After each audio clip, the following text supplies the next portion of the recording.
CHAWNCHHIM DAINGUL te Thren som ni palina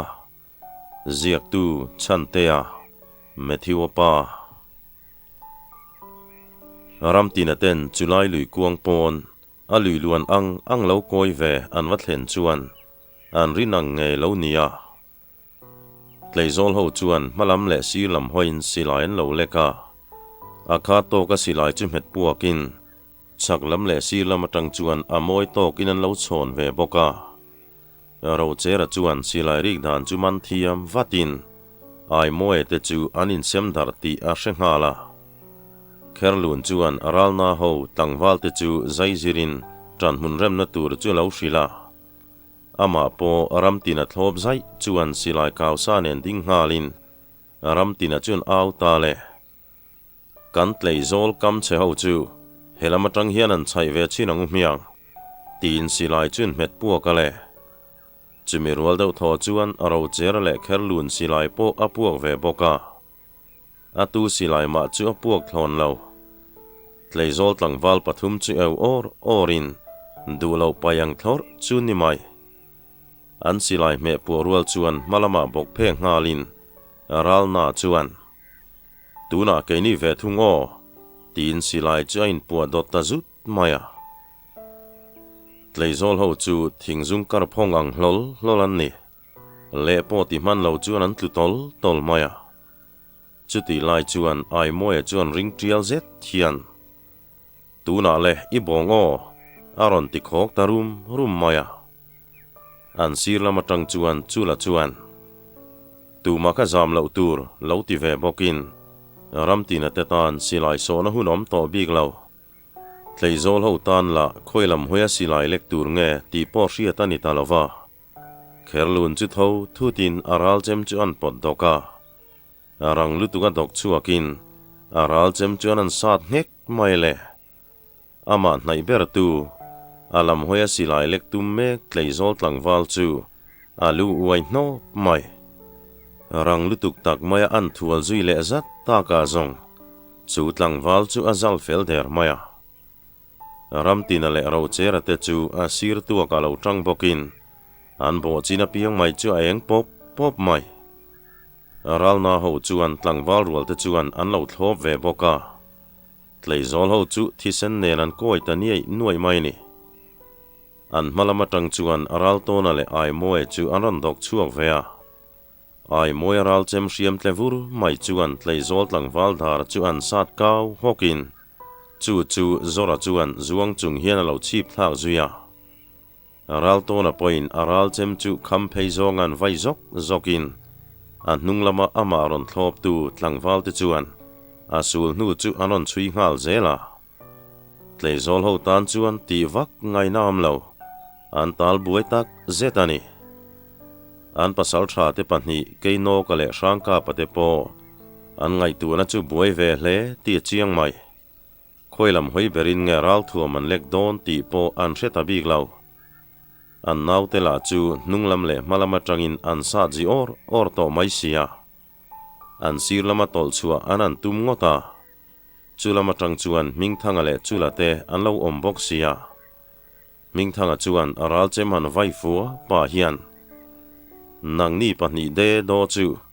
in thian te tlu lai lo tol bo in tu mani mo thial pui ho la kain rola len te lu nen an tia keino ka potol zot mai chuti ni lo se zong mingthanga ral chem chuan aron hloi tel nge yang le shangka pai ro chu aral chem chuan lo in dangin chula chu a thato pinan bo ngala chula tan po lo be le na hun chuam bik lo aral chema in dangin atol zota shangka paral bo na zet maile aral chem lek zeilu tuk chu re chel hau lawang le shangka pachun thosui Nava local ta che keima phun sanga pasal tha sangka pakani nga ye kalu hi chon tuala sin tin chula chu an bo le ngala chula po lo tol honin a thei top chuan lo in danga chuti chung po chuan a pem nual to mai chuti ang ringot chuan are tang don lo tin hriain atan beile na kong chu a komol silava ram tina tela mero chu man son mia maya an ral chem te chu thi senin a bual zei zui to mai an ma ni pon hoi thi su to boka an ral chem chu tim na nei lawan vain a tu ma chuan an dol lawani e ro chera chun aulau lavin local ta cheu mong hang ho laka chau khan kan thei mo ni in fiang miang mani trong ngein hak don ani tina ral chem chu vai pop maya aron dok masa piang chun tom le to kani bere kherlun la chu atong chan tlak tak zeta atuk thluk to ruang chu kanin a chem chu vai pop mai chu mai ni lovin aral chem vai chu asual moin adik em mai sia atu tan ma chuan hanchel mi ni lo tuna chuan aral to na tene nanin tok lo chau to tleizol tlangwal te po akoto patrangan ni tin hriain an tang thei phian mai aral to na chuan ai moi chun avin ai moi i veilama khan tol chuala chula khawa puite an tia chula po theilovin sangka paral chem laka chuan aloin dang nak mai sangka pa chuan an chuksa burin ilu hi kaladon khop nawa nang ni laka alo thona tumi kanilove tina pan nai zela aral chem chuan vai popin chula lu chu chok nge tumani ma se aral chem vai chu aral chem dang chuan alo khak ribol maya alama chuan let nokin ai moe chuan chula chuan din hlia ani hi zong man ni mai hriam choi ve chawania alo duap dewani poina mo love kei hi lalnu denguri pasal tha ai moya poi ral tom tu ngei chukania i dewani chuan ka theina chun fia ta che ati cher maya pasal tha sangka pachun meng buai nakin an nui lui suka ani mo nang ni hian tiawral rum zial ho laka theinain lan tira ka thei takemotin inin leng zuya tuipui ral thanglama niak khat point la chep hleinem le kei phun sanga pasal tha sangka pama hian tu ma ding chang an lom ngai love an tikhur khura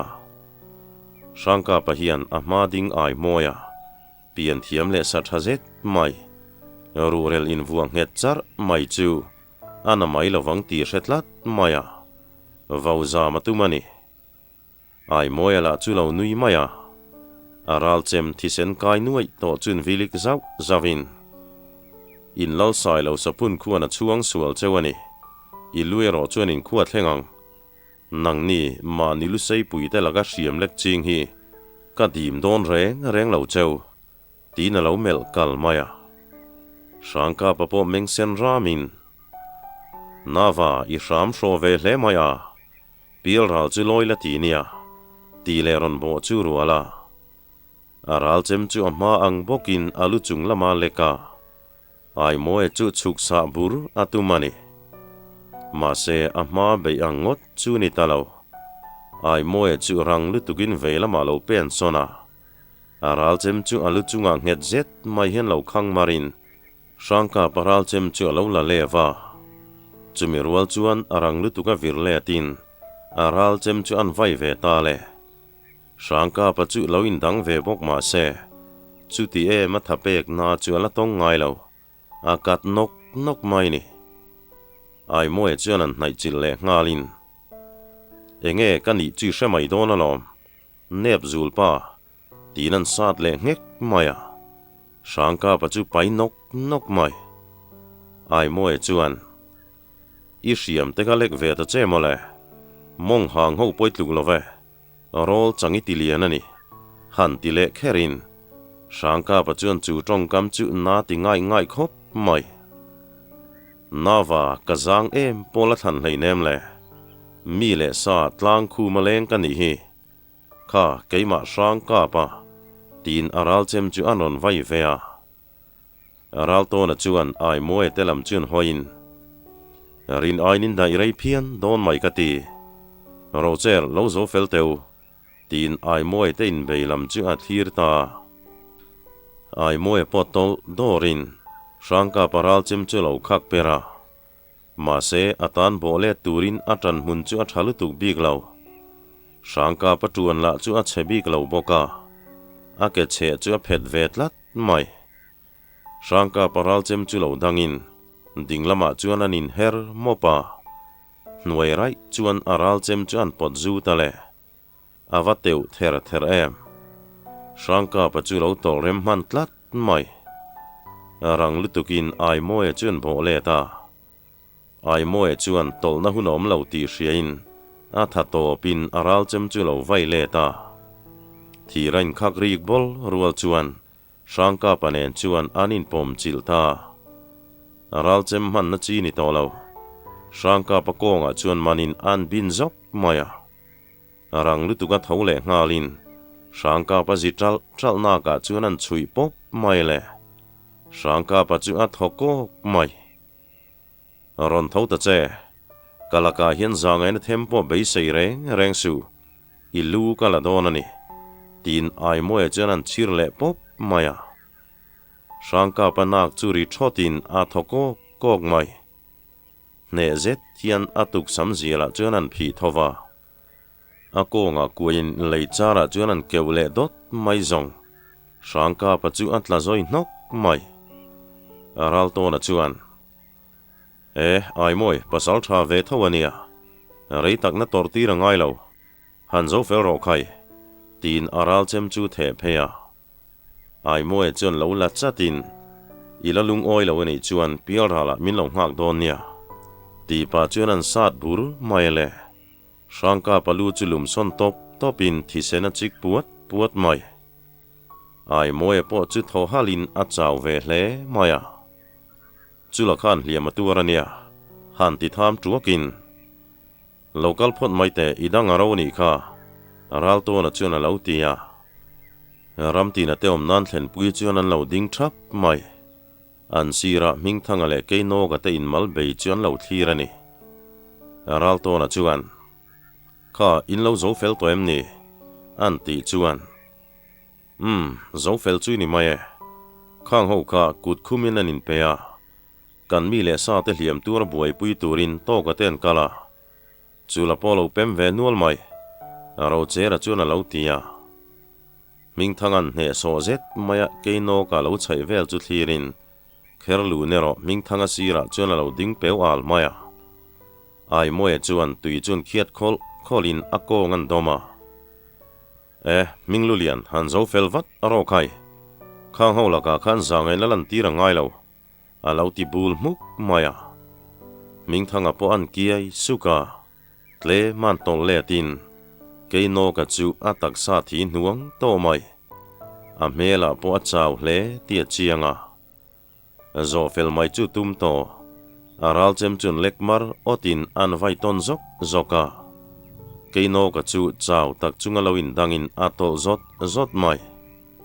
ming thanga chuan aral chem han pot le zokin an sat le bur mai zong keino ka chu theilo chuan alo in dang ve na ming thanga thapek nalatuk chu a chel talawani thing thiropin atlu zui noka thoro mel chepa mi tlu to ka bei ngai lawnia chonchim walte hi shum zialu khaya thang that la ve mai kan ni lo ti hretong chu tero ilu hi kala donani atingal ngal maya keino ka chu chaw takin aral chemrin chan chuan an tho lea akut dinglam chuan vai vut chun thamin an ding soi tlana local ta che a top chin thleng lo long miang a tu la ka ma hian ka tlom ngai lo ve a lo thona pil ral kai la ka tum hek lo a lo tia chu ti ni hnu i zo fel vatila ti nia pil rala chuan ka sal niang che tin ming thanga chuan aral chem chuan vaya keino ka chu athato palo eu zokin aral chem chuan alo in dang man rama chuti pa chuan a vai vut hum chu ming thanga maya chuan an the thotin thil thlen dan chu rang e maya atu ma chuan an mu chiang man lo ming thanga chu tre thotin atol let ngala akut velam chuan mi than nuai chotin keino ka chuan alu lak ngei tumin aron bo ngala zoi fia fak hian mà ni cháu giống in pial hal cả lối đón đi cái về ilu hiền cả pial hal pan nó công mình xuôi rõ xe tin aral chem chuan lek chua ka minh thang chuan thilom dan thre thiamin aral chem chuan tong pong vaya keino ka chu lo kiai sakin iwa vai sual na sa vele kha keima o tin aral chem chuan vai vea mà se atum chu thleng man big lo minh thang chu aban veilama na zet hian kherlun chuan alo phi lopa chumi rual chuan aral chem chuan vai popin miten ompa i chet phung kha kalo murenga sin nuam sa pial ral kai tlak poini love khoi nge karal chem hian ma chon ta che tin kherlun chun nor le ta phut maya keino ka tan chuan in rin na hunom to lo kherlun chuan aral chem chuan vai popin adu chu thip zok maya makti ta kameng ko kin aral chema thlau ta bol mai adul dom chuan a thing thia kherlun la chuan tim na nei ei lova a chem chuan vai lein keino kalu chu leng nol mai i chan to ka ni kha ming thang i tha mo an ti zuya aral to na chuan lo changin hei ar pui mit men thei toe cheka pial ral kai thel chu ni kha le ilaka hian batanga hle mai pasal tha alo tia kherlun chuan nui sukin mi pawan nei bui mei toya kan ti thel chu ni khale taktakana kalo nai hlova alom ome alo ti vele maya ming thanga po aron meng thial ur mai khai pasal tha izara cho kala bar theidon zunia tiaron nui sukin kherlu nero chu sheom poinom lo toka in lo thleng to mo kan mi le sa thi le hliaman omem ai moe chuna lo ti lunga mi panin tluwa zachem le zora pa ka chula te khan hliaman tuara helai ral thuam ti lo chu ral thuam po kan khom kimin ka ria to ka chuna lo tia zachem chuna ban ron or hlanin kei kha hliam ti tham po ka ni lawania ka bana pem hlep chawani alo ti vata zora po chuan alutuam lu chung hian kei po na ka nei lawania lo ti vele in yaral to na chuan an tlang walte ril rupun manga hriatin alom kher mai khai nauteu tloma lak lo tur hei mi kan tama tikhan lo thu ha dam ro cher I hovin mi som vel khan chiten sa zong khalo ru tula khu kan thlen vek don nia toka nangni ho bok khan mong chia luin keilung lia fin na zanria lawan rel teu kha sala chu kan tlei zol hovin min lo rep sak treu maya am ta khan chum ro khai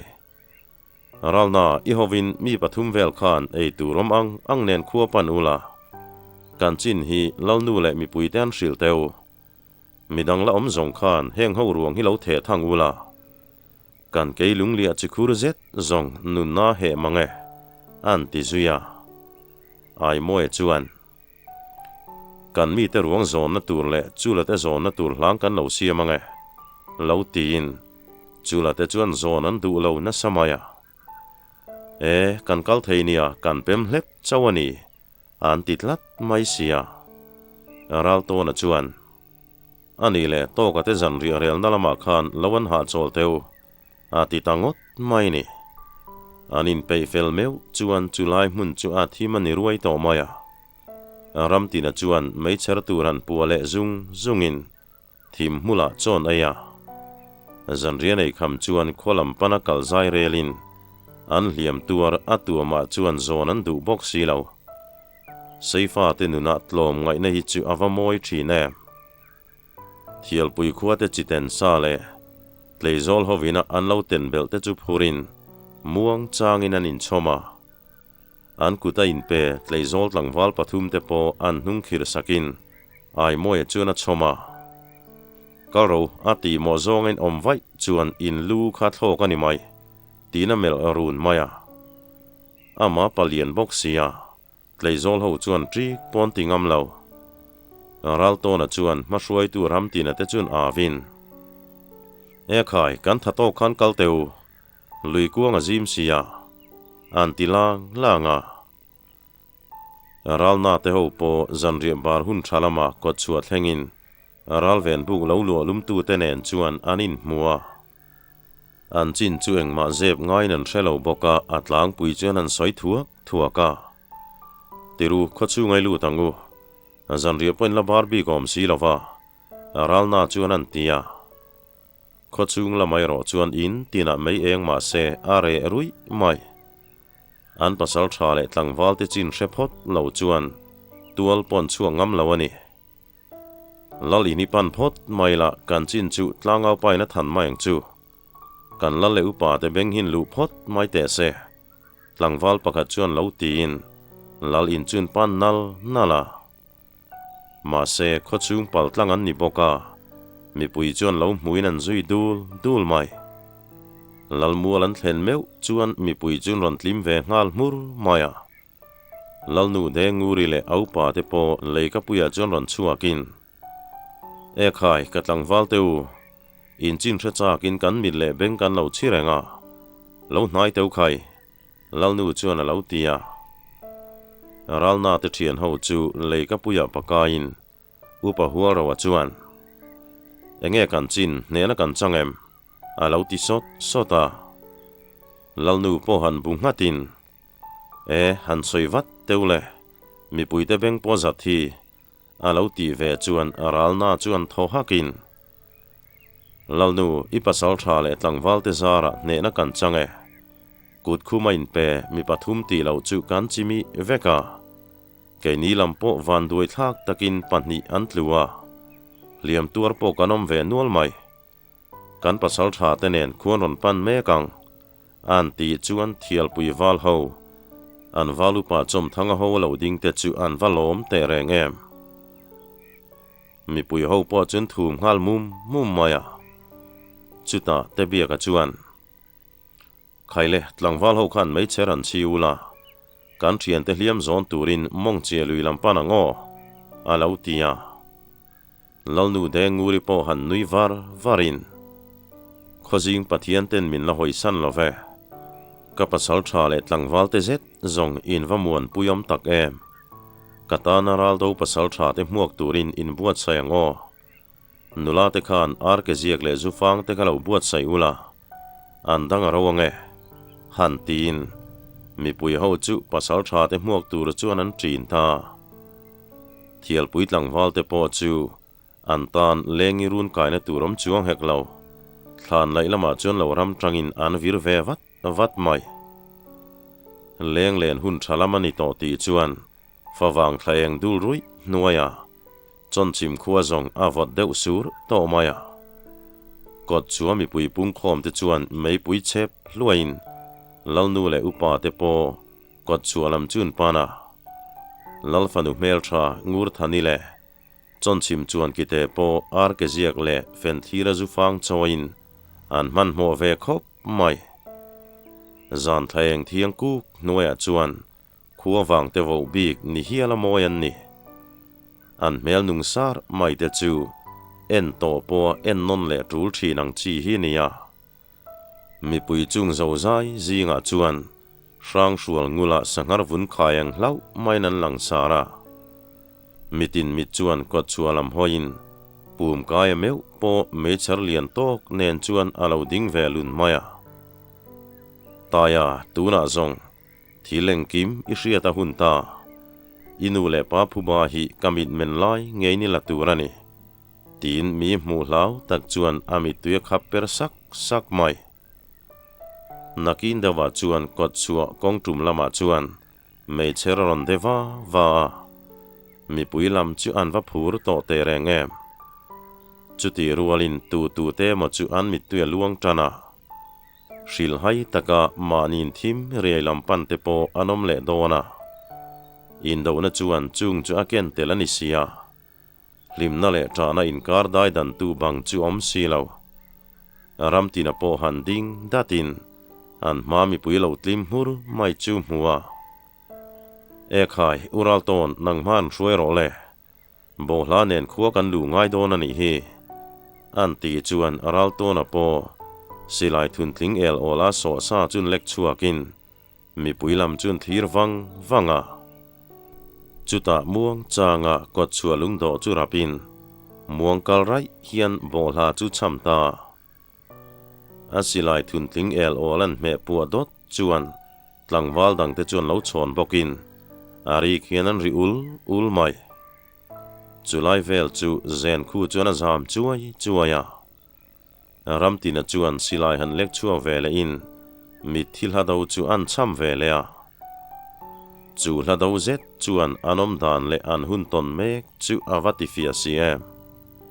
mi puite chuan tu takin zing von zol kayang mo ti chuan riat chak pakhatani upa ten som thania po voi khat lungai om chok an lo ti thin chu atakin an tong ta ni lalnu dengure le upa te poron pen chuakin kapasal thale katlangwal huai senteu inzara muangin kan leng le don ta CHAWNCHHIM khuwa hian kan lo lo ma cheu an ti dapa an tanaral do pasal tha te nen chuan in tokin nula te chuan an tlangwal te chu zufang lo tul molin ar ke ziak ten lo bana leng remile ai moe phei chu thim thama anin nim nai fu mai ming thangai ro chu hoi bil mu tin ngur thani chuan aram tina chu ar ke ziak an bana khuanu zara ne tuini le ta pasal tha han ti sapin ral to nai ro chu han hi dai duk hian lo nuya toka kan mi man te kha rip chuwa khung phot mai teu han tin choni le ro chera te ro chu engama soi chuan an nui var mai chutianga lim thom ri nuai kara chuan tra la cham thomaron chuak ta ring nun kal chu kim mol silo nula then khat thim zinga puan mor lo in thu fap to kan oma lalnu denguri chuan ao han thianin khaile kapasal thale tlangwal huai senteu nen hla nen khoilu tang o kantana nun hlan pasal tha te kan hrerenga eng tika ma kan en san lawang ruang dai khan anin thleng sela kan liam tur te po zolbu ka bol puin lo buai pui ro se tin khuwa chuan lu ta mi pui nol pui te hlim na chuan wana tonga lalmuala chuan thial pui valupa chom thanga polo dingin ai moi hna chuan e khai nang ni zong vo bik pasal thain ni e in thana zawle donani lo ti charin ai moi chuan kie suka e van nei na hi kan lama tangani e a lo ti sam maya lalmualan thlen chuan lalnu chu leika puya dingin abanan phara kapasal tha te khan in chineng kim han soi ula mi puilam poinan ngai tha cha kange an ti chuan aral to na chu leika puya ron ding kangin anin beidan tlang pui chuan soya a soi thiamin a soi ngai nom boka a hmuna om veng mai chuan an re thup mai lalnu itlangwal liam tuar kan ti ve tela a tuama hlang an chuang du si lova ti hian khuwa kanon chom thlengani kan thian te pahnia ro chu tinan top chata lalnu chu lo tong vatin e pasal thale tlangwal teu engkonga ma hian in thiam lo na turin nei lawania van duai ai hi zong pumpel mi ni lo kantana nun hlan pasal tha te ro kan hrerenga fathang po kan olang chu mai ni lovin bu seng tul po katlangwal te nin lo kut ken don nia engpo ni se tuna zong ruang delin kan oma kan pasal tha te en thla liamila zing fima in ral thua man tele in kuta in pe te chungchang chu kan la soi ho don nia pasal tha kherlun po kha ka pasal tha te dai le ra chin zel ron rapang che tin thial pui valupa po kan rorel na tlang ron moi vela ka duwa te biak I ho khan an ral thua man te in lo ching fel mai don nia tin aro chu fel takin an rela mi pui nol pui chu an mi thi te vui tura liamin pabeng var deuh te chuan mi thi na zubelan puluta sar thi anga chiaran ni wangin tlai var pui chu rem si lo zan rei to taka chuan anin phum ta zolbu kan mun ruak te an lom nu te thin lung ke som te chu in do nara chu ani sia atu zinga chuan valupa le pasal tha te ba ka thial pui valupa chom thanga te chuan lalin ka in upa ho po an kim thap mai lalnu chuan aral ton hne na chuan aral ton chikhurumuala chiten sa ten ron phur hoa kan thial pui ho ta tu ria ka kalo ngai sin anti chuan aral ton chuan bung ngatin nia arem chang ema milu kan hon lem lo nen karon phur ho ta mai ni thial pui tlang wal te tan kan sul nu kha mun nuam lo theya alo ti chuan lalnu chuan bung ngatin ani chuan kan thial pui ho khan in phur ho le mai leng chu in lal ngur tua kha a hranin chifun kan thona nge kan pa huna ta kan in thian thatna chom nun zel na ni ro se an ti dap dapa valupa chom thanga chun meng kokin lalnu hei zat zat kan teng lawania i pasal tha le tlangwal te zar kan zo don ti na ni mo lom thuan soidan po kan wathiam lo em kan lal chu lom ngotang an ti chuan lalnu po han bu ngatin lom thu soi ngai lo nia indu huna pia nga lo teng ro an tia chom thanga po han bu ngatin ani chuan lalnu kan tlangwal te kan hril ve nge voin la la khua kan pan to lo chuan bu seng tulin min nang mai don sia ti pa chuan tho tharin chom thanga chuan hu chuan lalnu chuan valupa le tlangwal te hne na chuan hei silai la chinron khom nual mai sia eng tia ti chi nge mani don le inzara tu khotan ma zuam om kan ni to don love an ti chuan upatual phira chuan lo tui hnin aningota sin khuanun beng lo chungong sela kan pasal tha tela an thana zau zel mai sia kan tlangwal tela an hriamin an rilrupun hmanga dika tuna zet zong kan hoilam chu atlang rai to don ani alo ti ve chap chapa ral tona chu han meng phadeu dain lalnu le upa te fakna kan dong chu kan phu lo hle mai khuanu mal som na ni lalnu heng ral thuam tei chu ilal in hi lo moi phot sela atul dana zirin tlangwal ten kanin hol chok thei thowa zolbu ka po kan chop towa alo ti chuan upalian dawa chuan nui sukin nia lalnu chu tiang chuan a fel mai lom ni kan ral to na bera tong to chuan kan pasal thadang te kha zongin arawan nei karing lo alo tia an pasal tha ten aral to nan un ziale an za thiam zia chu hai bi klat lawani midang po lo nui hakin lalnu poina hrethiam kher mai hei inzara kei sailo pitar ve mai hi karo puin ka hausata ka kut le ke eng kima ka tong chan le ka phoni zel teu an tia a mela chuan a lom ve hle ti po chiang ani a tuibur al chuan banin kha eng poni se hei hianin kam chia lo tleng teu an tia upa hual rawa chuan kan mi tang te chin so eng tin nge ni don alo ti zau chuan tual phira chuan kan pasal tha te bok khan rowan nei teu alo ti ve ngala ro chera chuan tuipui ral thang lama mi ten nia an ral thuam kan khom sak bok nen an lo hne nan chin thlen tura tan pon thang alo tia nia keipo chu ka ngai dan ani in tiam kamna nei tirila ikal tir mai ngu thi sen chua nun na lak bel kher kha atu lem ni ming thanga chuan alo ti ve boka lalnu chuan apasal tha te chungril thatna leinat na le khongoi na thuk takan nei chu awangai sang cm ka pasal tha ten thain ti chu a tha ni maya te biak nangini lo kut ken mai don em ni kan hliam tuar te hi enge mon chin le khum bet ten omem an ti zuya ral to na chuan lo changin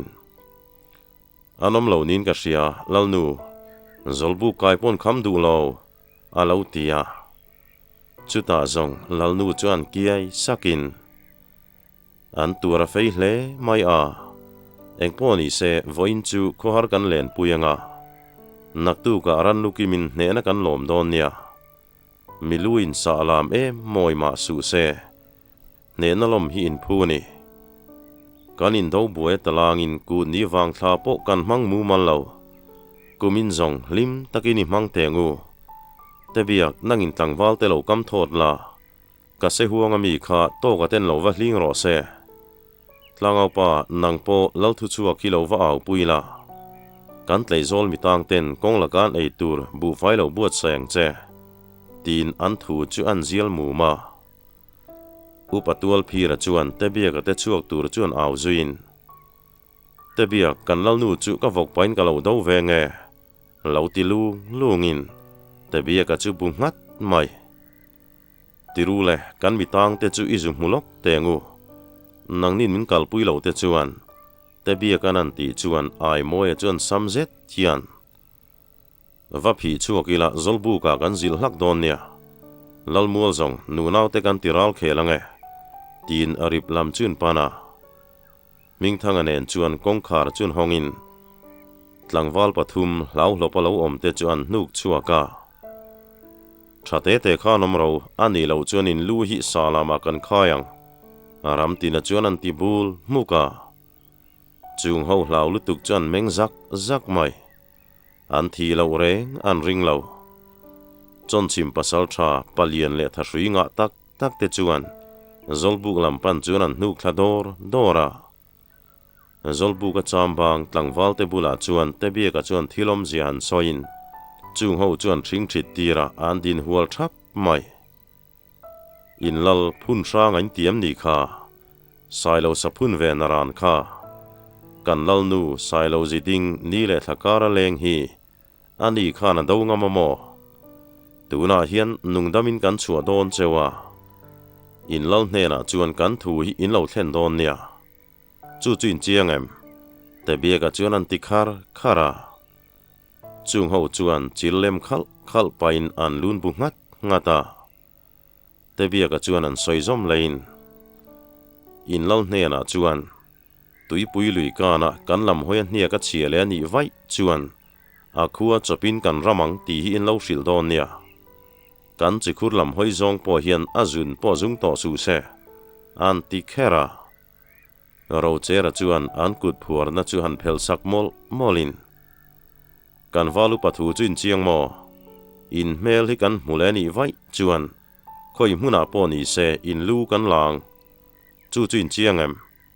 ati lai chuan aral to na chuan tlangwal pakhat chu lal ina tirin reilo tea tlangau pa nen chuan an lo let lea tlangau chuan chofun le bu fai tlem aral chem pathum chuan pe in te biaka chuan tikhan kalwang ula in lal hne na kan thu soi kha bel le pai om hlek lovin in soi turani han ti le charin chung mi te chuan kam khat mai nan changam lo ai nira tuan tluk zeta chakin CHAWNCHHIM khua chuan chua santa tu thuan bar laya tlang au pa auri zet chu CHAWNCHHIM khua chuan an va hlim pui te reng em tlangwal tu thuan ei kham hasa piang te chuan zolbu kan pana lalnu se huanga mi sial kaina chuan tel ve nge an tum hlomani chuti line aser zinga meyang main naupang ho po an lo phusa ve le lai toa an hlim chuan hai hlim atia tak mewani ole tuntum thena tan chuan khati chin kha lo ni le phot mai sela angai nom thin khop mai